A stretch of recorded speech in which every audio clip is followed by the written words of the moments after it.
আর এবার যে খবরের দিকে নজর রাখবো, টেটে পরীক্ষার্থীদের জন্য হেল্পলাইন, ডিএম এসডিও অফিসে থাকবে এই হেল্পলাইন নম্বর, এমনটাই জানা যাচ্ছে। আরো বিস্তারিত জানবো আমাদের প্রতিনিধি সোমরাজ রয়েছে আমাদের সঙ্গে। সোমরাজ, হ্যাঁ দেখো, প্রাথমিকের টেট নিয়ে এদিন একটি গুরুত্বপূর্ণ বৈঠক হয়।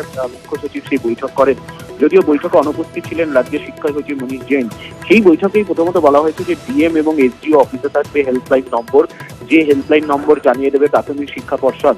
ওই হেল্পলাইন নম্বরই পরীক্ষা শুরুর আগে থেকেই ছাত্রছাত্রীরা যে কোনো রকম অসুবিধা হলে তারা যোগাযোগ করতে পারবেন।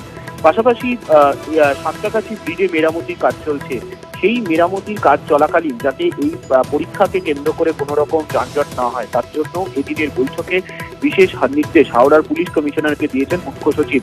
পাশাপাশি এটাও স্পষ্টভাবে জানিয়ে দেওয়া হয়েছে, প্রাথমিকের টেট পরীক্ষাকে কেন্দ্র করে যদি কোনো রকম অভিযোগ বা সমস্যা হয় তাহলে তার দায় নিতে হবে জেলা শাসকদের, এবং সেই নির্দেশই মুখ্য সচিব দিয়েছেন। পাশাপাশি আরো একটি গুরুত্বপূর্ণ খবর, প্রাথমিকের টেটটি বৈঠক চলাকালীন পর্ষদ সভাপতি বলেন যে পরীক্ষা শেষ হওয়ার 60 থেকে 10 দিনের মধ্যেই তারা টেটের ফল প্রকাশ করতে চাইছেন, এমনটাই জানান বৈঠকে উপস্থিত থেকে পর্ষদ সভাপতি গৌতম পাল, জেলা শাসক ও পুলিশ সুপারদের।